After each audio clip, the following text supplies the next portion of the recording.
বাংলাদেশে থাকা বেশ কিছু সাংবাদিকও তারাও এই একই ধরনের কথা বলছে, আসবে ৬ মাসের মধ্যে, আসবে না।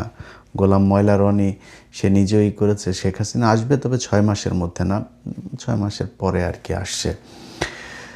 তো আমার কাছে বেশ কয়েকজনের সাথে এই বিষয়টা নিয়ে কথা হয়েছে। আমার একজন, আমি নাম বলছি না, যে কোনো একজন খেলোয়াড়, আপনারা হয়তো বুঝে যাবেন, তিনি তার এক ঘনিষ্ঠ একজনের কাছে তিনি বলেছেন যে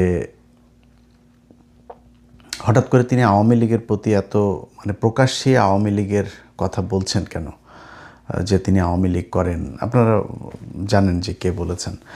তো তিনি তখন, যেহেতু ধরেন বাহ্যিকভাবে আমরা এখন যা দেখছি আওয়ামী লীগের, মানে আওয়ামী লীগের তো ব্যাক করার কোনো সুযোগ, মনে করেন দেশে এখন বিএনপি কথার কথা, তো সেক্ষেত্রে মনে করেন কথার কথা বিএনপি থাকবে না ৬ মাস, ১ বছর, ১.৫ বছর পরে, তাহলে হোয়াট ইজ নেক্সট? আপনার কি মনে হয় যে এই আওয়ামী লীগ তারপরে ক্ষমতায় আসবে, বিএনপি মনে করেন চলে গেল, বা বিএনপি বললো যে আমরা আরেকটা নির্বাচন দিব, দেশের অর্থনৈতিক অবস্থা মিলায় আমরা খুব একটা ভালো শেপে নাই, আমরা একটা গণভোট দিলাম বা আরেকটা নির্বাচন দিলাম, দিয়ে তারপরে তারা একটা কিছু করলো?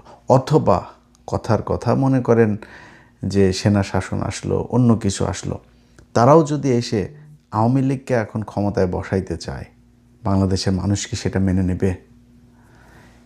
অনেক বিরোধিতা আছে। মনে করেন আমি ডক্টর ইউনূসের অনেক কিছুতে আমি খুবই কষ্ট পেয়েছি, ও খুবই তাকে আমরা সবাই চেয়েছি ৫ বছর, ১০ বছর, ২০ বছর সে থাক, আমি নিজে বলেছি, কয়েকবার বলেছি, থাকলো না।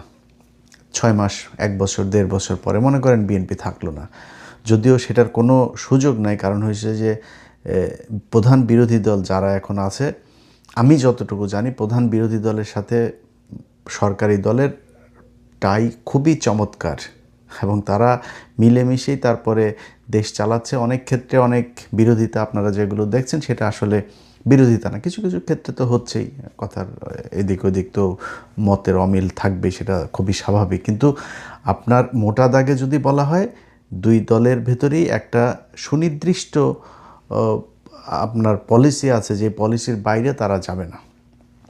অতএব বিএনপিকে সরানোর সুযোগ প্রধান বিরোধী দল যেহেতু সেটা চায় না, সো অন্য কেউ এসে তারপরে এই মুহূর্তে একটা আন্দোলন করে বা বিশাল কিছু করে তারপরে বিএনপি ক্ষমতা থেকে চলে যাবে, এই সুযোগটা আমার মনে হয় নাই।